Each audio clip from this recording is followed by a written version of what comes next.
మీకు గనక ఒక షాప్ ఓ అంగడి ఉంటే లేదా ఆ కొట్టునందు ఎప్పుడు చాలా అధికంగా ఖర్చవుతున్నటువంటి వస్తువు నైరుతి మూలలో ఓసారి పెట్టి చూడండి. అంటే బాగా అమ్ముడుపోయే వస్తువు నైరుతిలో ఓసారి ఉంచండి. దాన్ని కొనుక్కోవడానికి ఎవ్వరూ రారు. అది చాలా కాలం అక్కడే ఉంటుంది. అదే వస్తువుని గనక మీరు వాయువ్యంలో ఉంచితే త్వరగా అమ్ముడుపోతుంది. అంటే అందుకే ఇదివరకు మీకు ముందే చెప్పాను, మీ గెస్ట్ రూమ్ ఎప్పుడూ కూడా వాయువ్యంలో ఉండాలి అని చెప్పాను. ఎందుకంటే గెస్ట్గా వచ్చిన వ్యక్తి పర్మనెంట్గా ఉండకూడదు కదా, వాళ్ళు వస్తూ పోతుంటారు. అదే వారిని నైరుతి మూలలో ఉంచితే ఏమవుతుంది? వాళ్ళు శాశ్వతంగా ఇక్కడే ఉండిపోయే అవకాశం వస్తుంది.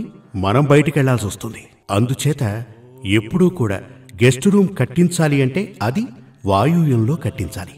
ఎప్పుడూ కూడా ముఖ్యంగా వాస్తుశాస్త్ర ప్రకారం చూస్తే మనం ఇదివరకే చెప్పుకున్న చాలా విషయాలు గుర్తుంచుకోండి. అదేవిధంగా గృహబల శాస్త్రం, ఈ గృహశాస్త్ర ప్రకారం